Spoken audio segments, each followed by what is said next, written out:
You ever watch a courtroom go silent like someone sucked the air out of the walls? That was the moment I knew things were about to shift. But let me back up, because this didn't start in some courtroom. It started on a regular Friday night, with a kid just trying to get home from work. His name was Jamal Carter. 17. Soft-spoken, top of his class, worked evenings at a grocery store on the edge of West Haven, Alabama. The kind of kid who kept to himself, didn't go to parties, didn't even have a driver's license. He liked to draw buildings in his sketchbook, buildings with long windows and spiral staircases. Said one day he wanted to be an architect. That night, he was walking home in his beige hoodie, same one he wore every day when the AC at work got too cold.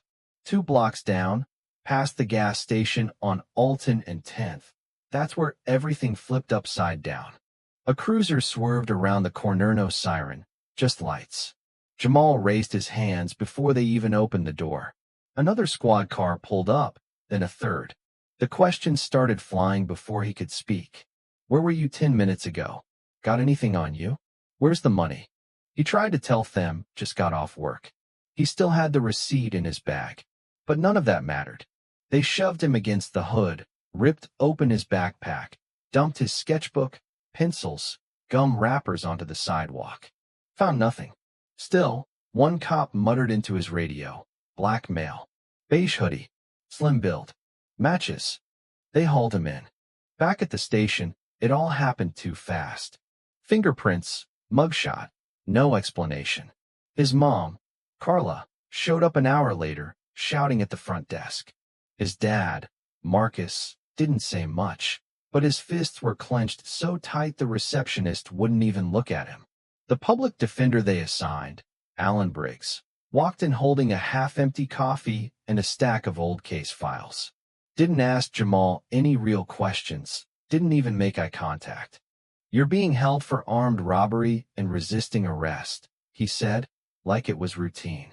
I didn't resist, Jamal whispered. Briggs gave a lazy shrug. Doesn't matter. That's what's on paper. Jamal sat there, hands still smelling like the cuffs, and realized nobody in that room was there to hear him out. The arraignment was the next morning. Judge Ronald Pike, an old man who looked like a stack of legal pads in a dusty suit, didn't even flinch when Briggs didn't request bail. Just bang the gavel. Jamal would stay locked up until trial.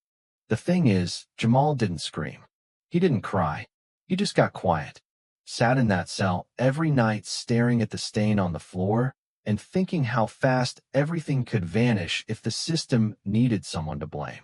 And the system had picked him. But here's the turn. For weeks later, after being moved to a holding facility out in Dry Creek, he got his one call. And he used it on someone most folks wouldn't have thought: Ophi's old high school journalism teacher, Miss Rachel Knox.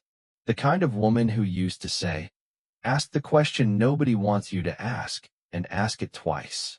Rachel hadn't heard from Jamal since graduation, but when she picked up and heard his voice, shaky and slow, she didn't ask why he called. She grabbed a notepad and said, tell me everything. He told her about the arrest, about the sketchbook, the hoodie, the gas station clerk who tried to speak up and got silenced. She listened, really listened. Then she made 5 phone calls of her own. By nightfall, she had a team: former students now in law school, media, tech, a podcast producer named Trey, a data nerd named Lila, and a freelance journalist named Marcus Young. None of them had fancy titles, just laptops and a reason to care. They started digging. Lila pulled timecard backups. Jamal had clocked out at 7:58 p.m. The robbery? 8:10 p.m. Trey got weather data: heavy rain that night. No footprints at the crime scene. Marcus found the police report. Suspect fled west on foot. But Jamal had been east, at the second gas station, 10 minutes after clockout. Rachel visited the clerk at that station, a man named Earl, who said, kid was in here looking for a charger. Didn't look like he was running. He was wet, tired, not dangerous. They posted Earl's testimony on YouTube. Quiet clip, straight to the point. It spread like wildfire. By week 2, Rachel's team had found body cam footage that showed officers patrolling 3 blocks away at the time of the robbery, not near Jamal. They compared timestamps and noticed gaps cuts like something had been edited. Rachel reached out to a retired digital forensics analyst named Vicky Cruz, who confirmed it. This was altered. Intentionally. They launched a site fictional.com. Laid it all out. The timeline, the map, the store receipt, even the squad car GPS logs. And they didn't scream racism, they just let the facts scream for themselves. That's when it blew up. News outlets picked it up. Hashtags trended. Protesters showed up outside the courthouse. Still, no word from the DA's office. No change from Judge Pike.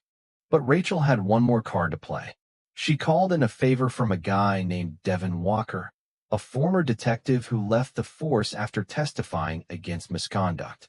Devin got a friend to pull the original squad dashcam footage unedited. It showed officers receiving the robbery call at 8:09, while they were blocks away from where Jamal had been picked up minutes later. The suspect they were supposedly chasing? He was wearing black, not beige. And he was heavier. Different build entirely. Rachel handed everything to civil rights attorney Jordan Bell, who filed a motion to vacate the conviction based on new evidence and prosecutorial misconduct. At the hearing, Jordan didn't yell. He let the footage speak. Then he said, "You don't have to believe Jamal. Just believe the time." The courtroom went still. Judge Pike looked like he wanted to vanish into his robe. He said he'd rule by the end of the day. At 3:42 p.m., the ruling came down. Conviction vacated. Charges dropped. Jamal walked out, still in the same oversized suit he wore to trial, his wrists marked by weeks in cuffs. He didn't run, didn't cheer, just looked up at the sky like he was finally allowed to breathe. Rachel met him at the steps. "You're free," she said. "No," he replied.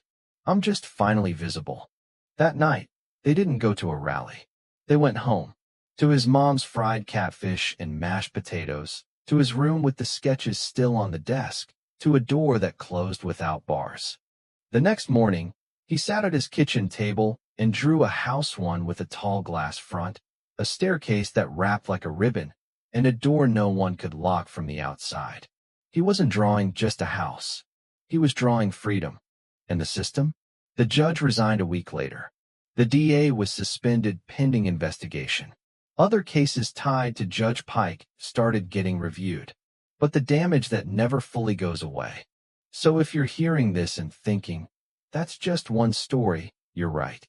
But one story told loud enough can crack the silence. One voice can shift the weight. What would have happened if Jamal hadn't made that call? What happens to the kids who never get the chance to?